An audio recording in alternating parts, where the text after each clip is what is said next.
আজ আমি যে কবিতাটি পড়ব সেটি একটি ভিন্ন স্বাদের কবিতা।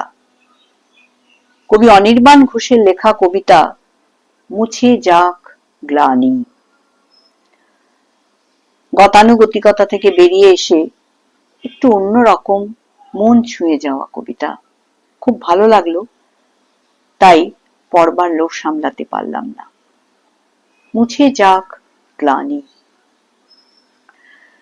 যখন তোমার কেউ কাছে নেই, যখন তোমার একলা লাগে, উথাল পাথাল মনের ভেতর ৭-১৭ ভাবনা জাগে, নিজের সঙ্গে লড়তে লড়তে ক্লান্ত যখন বিষণ্ণ প্রাণ, তখন বন্ধু হাতের কাছে রেখো একটা গীত বিতান।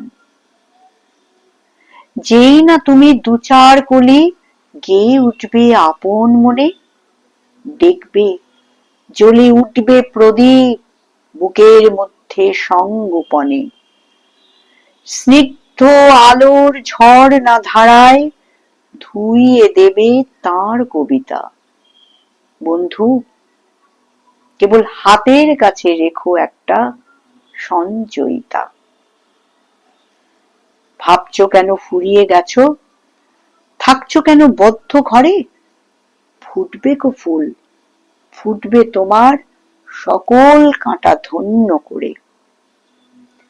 বুকের মধ্যে এগিয়ে চলার মন্ত্র পাবে, তাই তো বলি আর কিছু নয়, হাতের কাছে রেখো একটা গীতাঞ্জলি। কান্না থাকে, কার না থাকে, তাই বলে কি শূন্য সবই? সামনে আদিগন্ত ভূমি, মাথায় দেদীপ্যমান রবি, পথ চলো সেই আশীর্বাদেই জীবন জয়ের মহোৎসবে। তাপস নিঃশ্বাস ও বায়ে মুমূর্ষুরা বিলীন হবে। ধন্যবাদ।